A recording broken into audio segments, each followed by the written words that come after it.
In my few decades as a real estate investor, I've had my fair share of mortgages. I've seen it all, from the highs of property booms to the lows of market crashes. I've navigated through fluctuating interest rates, tricky loan terms, and yes, the dreaded private mortgage insurance, PMI. Early in my career, I even spent some time as a mortgage broker, which gave me a unique insight into the complexities of the mortgage industry. I am also a Chartered Financial Analyst. Throughout these years, I've stumbled upon, experimented with, and successfully executed numerous strategies to get rid of PMI. It's been a journey of learning, understanding, and implementing effective methods to reduce my financial burden and maximize my real estate investments. In this video, I will share some of the proven methods I have used to eliminate PMI from my mortgages. I'll explain expert ways to deal with PMI, from reducing it to getting rid of it completely. I'll provide tips on how you can avoid PMI altogether, and even share some of my experiences where I've managed to use PMI to work in my favor. Check out the full details by visiting the link in the description.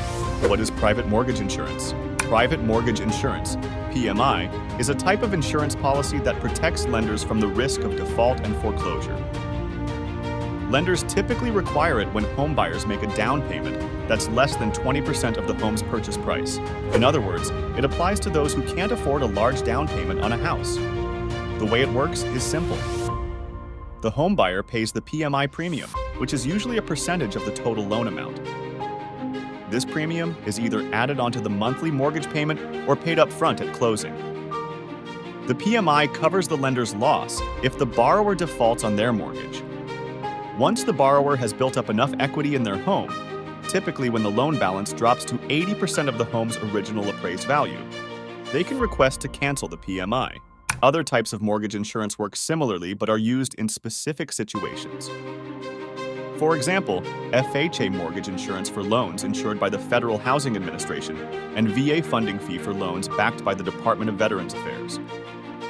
In all cases, the purpose of mortgage insurance is to cover the higher risk associated with low down payments or high-risk loans, and the borrower bears the cost. PMI costs by lender. Private mortgage insurance, PMI costs can vary depending on the type of loan and the lender's guidelines. For conventional loans, if your down payment is less than 20%, you'll likely be required to pay PMI, which is often billed monthly and typically drops off once you reach 80% equity in your home.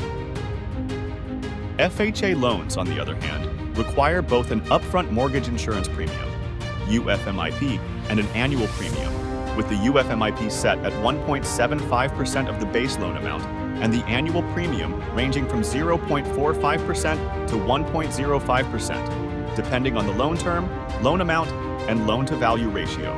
VA loans do not require PMI, but instead have a VA funding fee that varies based on factors such as the nature of military service, down payment, and whether the VA loan benefit has been used before.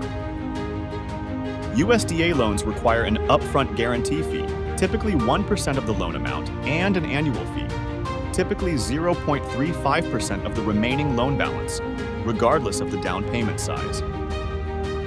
Other types of mortgage loans may have different requirements for mortgage insurance, depending on the specifics of the loan. How to get rid of private mortgage insurance. In general, to get rid of PMI, you need to demonstrate to the lender that you now have sufficient equity. That amount of equity is not always 20%. I was once able to get rid of PMI with 18% equity just by asking. There are a few ways to prove sufficient equity. Start by checking your mortgage statement to determine your current loan balance. If it's 80% or less than your home's original purchase price, you could be eligible for PMI cancellation. Alternatively, if your home's value has significantly increased since you bought it, then you might want to consider getting a new appraisal. Your lender will likely want the appraisal carried out by a professional, and you'll usually bear the cost. You can't just tell your lender that Zillow says your house is worth more. Once you've established that you have sufficient equity, whether through repayments or a rise in your home's value, you can formally request your lender to cancel the PMI. Your lender's website or customer service will tell you their process. A lender will automatically cancel private mortgage insurance, PMI, when the loan balance reaches 78% of the home's original purchase price, provided the borrower is current on mortgage payments. Before we continue with the video, take a quick moment to hit that like button and subscribe if you haven't yet. And don't forget to ring the bell for notifications so you never miss out on our latest updates. Plus, we've got some helpful resources in the description. Check them out and share your comments after you're done watching. How to get rid of PMI. Different strategies. To prove that you have sufficient equity to get rid of private mortgage insurance, PMI, you generally need to show that you have at least 20% equity in your home. Here are a few steps you can take to get rid of private mortgage insurance. Number 1, check your loan balance. You can find this in your mortgage statement. If your current loan balance is 80% or less than the original purchase price of your house, you might be eligible to cancel PMI. Number 2, get an appraisal to get away from PMI. If you believe your home's value has increased enough to put your equity above the 20% threshold, you can request a new appraisal. Typically, the lender will insist that an appraiser they approve of perform the work. The cost of this appraisal will usually fall on you, the homeowner. Number 3, request PMI cancellation. Once you have reached 20% equity through payments or an increase in your home's value, you can request that your lender cancel the PMI. This request may need to be in writing. Number 4, automatic or final termination of PMI. If you don't ask to cancel PMI, your lender must terminate it either when you get to the midpoint of your amortization schedule or when you reach 78% of the original value of your property, provided your mortgage payments are up to date. Number 5, pay a lump sum to eliminate PMI. Another way to get rid of PMI is by paying a lump sum towards your mortgage principal. This strategy can work if you come into a large amount of money, such as an inheritance or bonus from work.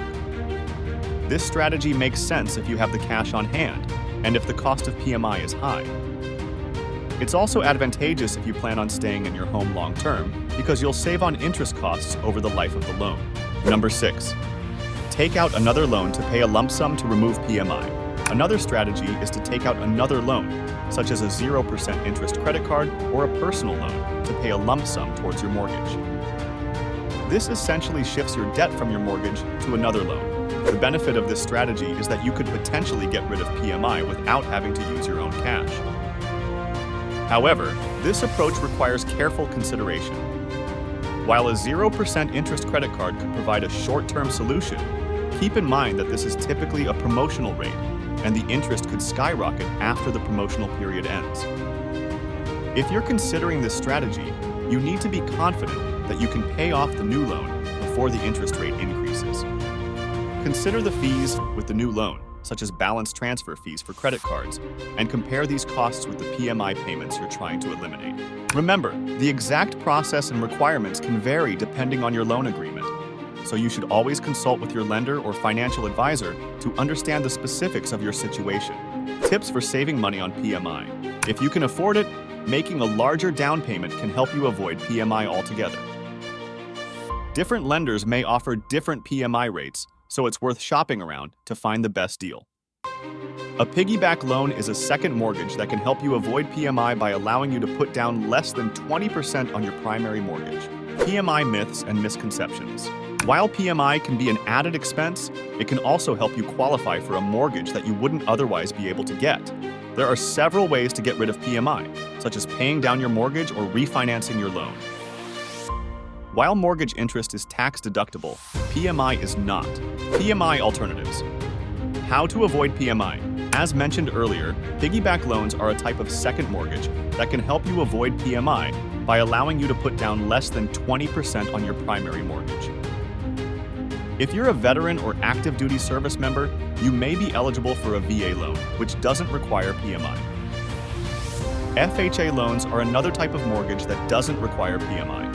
However, they do require an upfront mortgage insurance premium and an annual premium. PMI and home values. Since PMI is an added expense, it can make your monthly payments higher and reduce your purchasing power. However, if you're able to get rid of PMI, it could increase your home equity and improve your overall financial situation. To mitigate any negative effects of PMI on home values, consider making extra payments towards your principal balance or refinancing your loan when possible. What is the difference between PMI and MIP? PMI and MIP are both types of mortgage insurance that protect lenders in case borrowers default on their loans. However, There are some key differences between the two. PMI is required for conventional loans when borrowers put down less than 20% of the purchase price. MIP is required for FHA loans regardless of the down payment amount. For FHA loans with a down payment of 10% or more, the mortgage insurance premium, MIP, is required for 11 years, not the entire life of the loan. With PMI, borrowers typically pay a monthly premium that's added to their mortgage payment.